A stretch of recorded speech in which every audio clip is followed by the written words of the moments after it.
Love you, pare. Biboy Bibo!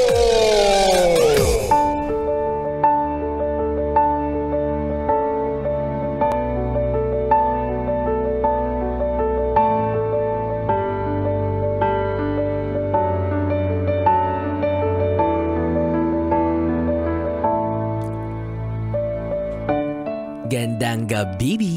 Ako'y nagbabalik, DJ B-Boy Bibo, para sa ating tuloy-tuloy na BB Time tungkol sa usaping alitan. Yes, friend, ikaw ba ay kasalukuyang nasa kalagitnaan ng isang hidwaan na para bang gustong-gusto mo nang tuldukan pero hindi mo malaman sa kung anong paraan? Minsan kasi kahit ayaw na natin, pero kung yung kalaban natin or yung kaaway natin talagang tinitrigger pa rin tayo para gumawa ng masama, para gumante, para magalit lalo, mas lalo tayong nag-iinit. Hindi ka titigil ha? Teka, kagagantihan kita. Diba? Hanggang sa hindi na matapos yung cycle nung gantihan ninyong dalawa, hanggang sa mas tumatagal at mas lumalalim yung galit nyo sa isa't isa.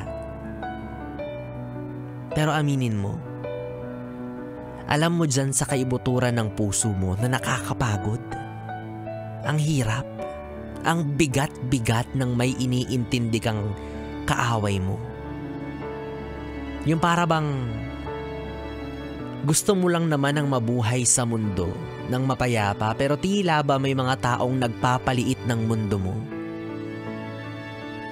Well, hindi talaga maiiwasan yan, di ba? Meron tayong mga taong hindi makakasundo,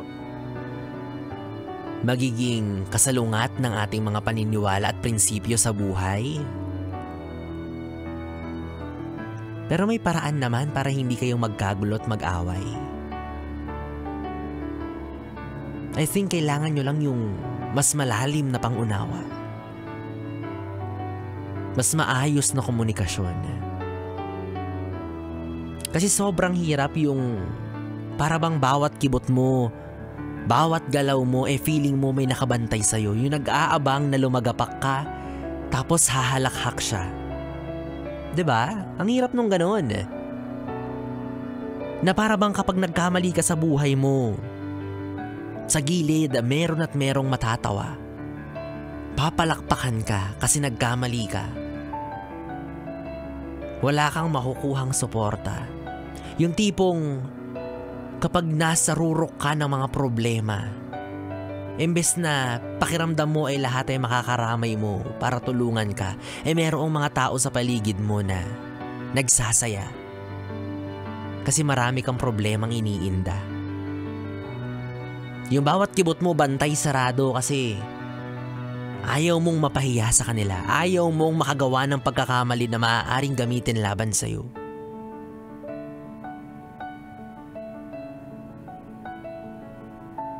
Kaya ang masasabi ko lang for this topic, para sa usapan natin ngayong gabi, para sa mga yes friend natin, nabasag ulo, ayan. Onting kibot, gusto away agad. Diba? Yung ayaw ng usap-usap, anong usap-usap? Sapakan agad. Sabunutan, wala nang baranggayan. Diba? May mga ganyan talagang klase ng tipo ng tao, diba? Yung talagang lapitin sa gulo. Yung parabang ang cravings nila ay away, ang cravings nila ay bakbakan. Yung mga tinatawag nating war freak. Naku, mahirap na mahirap makipag-deal with sa mga taong ganyan. Kaya as much as possible, kung gusto mo ng payapang buhay, layuan mo yung mga ganyang klase ng tao. Dumistansya ka sa kanila. Kung ayaw mo ng problema, di ba? Kasi gusto nila yung mga tao sa paligid nila perpekto sa paningin nila eh. Gusto nila sa paligid nila yung mga tao laging umaayon sa kanilang kagustuhan, yung isip. 'Di ba? Hindi pwedeng sasalungat ka sa akin. Dapat umaagree ka sa lahat ng gusto ko. Kung hindi, magiging magkaaway tayo. Mahirap yan. Mahirap pakisamahan yung ganyan. Kaya ikaw, kung may pagkakataon ka para umiwas sa mga away, sa mga gulo, sa mga issue, Gawin mo na, 'di ba? Huwag ka nang gumawa ng problemang ipupukpok mo sa ulo mo tapos sa ikaw din yung iiyak sa dulo. Kasi may mga ganyang klase ng tao, 'di ba? Then na hindi naman involved sa problema. Wala naman siyang kinalaman sa issue. Pero nakikisawsaw, nakikialam. Gusto rin maging star of the year. Gusto rin maging main character. So, iwasan natin. 'Di ba? Kung gusto mo ng mapayapang buhay, intindihin mo yung buhay mo. Huwag mong intindihin yung buhay ng ibang tao. Kasi mahirap yung meron kang baong bubog sa puso mo eh. Na alam mong kapag ay napunta ako sa kantong to, shucks may kaaway ako dito eh. Ay napunta ako sa kalyeng to, ay shucks baka masabunutan ako dito. Diba? Ang hirap-hirap gumalaw. Ang hirap-hirap makibagay, ang hirap-hirap makisama. Patagal ng patagal parang mas lumiliit yung mundo mo. Kaya dito rin papasok yung recommendation ko para sa'yo na kapag or as much as possible, huwag kang makipagkaibigan sa lahat. Piliin at salain mo yung mga taong papapasukin mo sa buhay mo. Kasi hindi lahat ng yan ay magiging totoo sa'yo. 'Di ba? Sabi nga nila, a friend to many is a friend to no one. Ang kaibigan ng lahat ay siyang talagang walang tunay na kaibigan.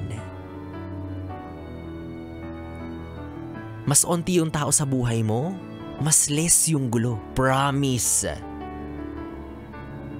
Quality over quantity. Hindi yung ang dami-dami mo ngang kaibigan. Majority naman sa kanila, lagi mong kabangayan. So mas okay na yung onti lang yung mga taong nakapaligid sa'yo. At least alam mong sila yung totoo. At pilit ka nilang uunawain at sasamahan pa rin kahit na nasa worst ka ng version ng sarili mo. Kasi sila yung totoong nakakaunawa at nakakaintindi at nagmamahal sa'yo. Huwag kang makibagay at sumama dun sa mga taong sasamahan ka lang kung kailan ka okay. Kung kailan ka masarap kasama. Piliin mo yung mga taong dadamayan ka talaga. Kahit demonyita ka na sa paningin nila. Diba? So bottom line, masarap pong mamuhay sa isang mundong payapa. It's a small world after all. Gaya nga ng laging hinihiling ng mga beauty queen natin, di ba? They want world peace. Walang gulo. Payapa ang lahat. Lahat kalmado. Pero syempre, alam ko naman na sa mga oras na ito ay hindi ka kalmado kasi alam kong may hinihintay ka, di ba? Alam ko namang inaabangan mo yung 500 piso. In fairness, ang tiyaga mong makinig ha. Ang tiyaga mong maghintay. O, sige na nga, baka awayin mo pa ako dahil lang sa pera. Nako, pera-pera lang yan. Huwag na natin pag-awayan yan. O, sige na, ito na ipamimigay ko na sa inyo at i-anunsyo ko na kung sino ang mapalad na mananalo ng tumataginting na 500 piso para sa ating... Pera-pera! Pera-pera lang yan! Pera-pera! Pera-pera lang yan! Yes, friend! Lakasan mo nang muli ang volume ng radyo mo. Hayaan mo na yung natutulog sa tabi mo. Sabihin mo, wala kong pakialam kung mapuyat ka, ang mahalaga magkakapera tayo dito. Diba? Oh yes, pre, na kanina ang hinahanap ko ay ang picture ng mga aircon ninyo. Since ito na ang simula ng dry season, tagtuyot na tayo, tagtigang na. Oo, kailangan na natin ng mga pangmalakasang buga ng mga aircon, di ba? At marami ang nag-send. Ang yayabang! Ang yayabang naman ng mga centralized ang aircon, parang mall. Parang mall ang bahay. Pero meron din namang iilan na nag-send ng aircon pero galing Google. Oo. Well, hindi ko naman masisisi, di ba? Ang sabi ko lang naman ay mag-send ng picture ng aircon. Hindi ko naman sinabing aircon sa bahay nila or sa sasakyan nila. Okay, pero gayon pa man, syempre meron na akong napili. Meron ng mapalad na mananalo ng tumataginting na 500 piso. Akalain mo yun? Nag-send ka lang ng picture ng aircon tapos ala, meron ka ng pera. Well, kung yan ay kung mapipili kita, di ba? O dahil dyan, wag na natin patagalin pa. Congratulations sa pagmumukha mo. Jainelyn Lagrandante. Congratulations! Naway nawala ang init ng ulo mo dahil bukod sa aircon mo, meron ding magpapakool sa'yo dahil meron kang 500 piso. O, Jainelyn, kung naririnig mo to ha, sana'y hindi ka patulog. Alam kong masarap matulog pag malamig. O, i-off ko yung aircon mo pag natulog ka na. Sarap. Ha, Jainelyn, kung naririnig mo to, ang kailangan mo namang gawin ngayon ay mag-send ng iyong valid ID. At syempre ang iyong GCash number kung saan namin isisend ang iyong premyo para tuluyan mo nang makuha ang iyong tumataginting na 500 piso para sa ating Pera, pera! Pera, pera lang yan! Pera, pera! Pera, pera lang yan! Well, anyways mga yes friend, 3 oras na BB time na naman na ating pinagsamahan. Nakapiling nyo ang BB nyo sa radyo. DJ B-Boy Bibo, ang DJ na single, ready to mingle. Basta walang label. Magkasama't magkarinigan tayong muli bukas sa parehong oras. Dito pa rin at dito ka lang sa istasyong No Problem. Ang 101.1 Yes FM Solid. Good night, BB. Mwah, mwah.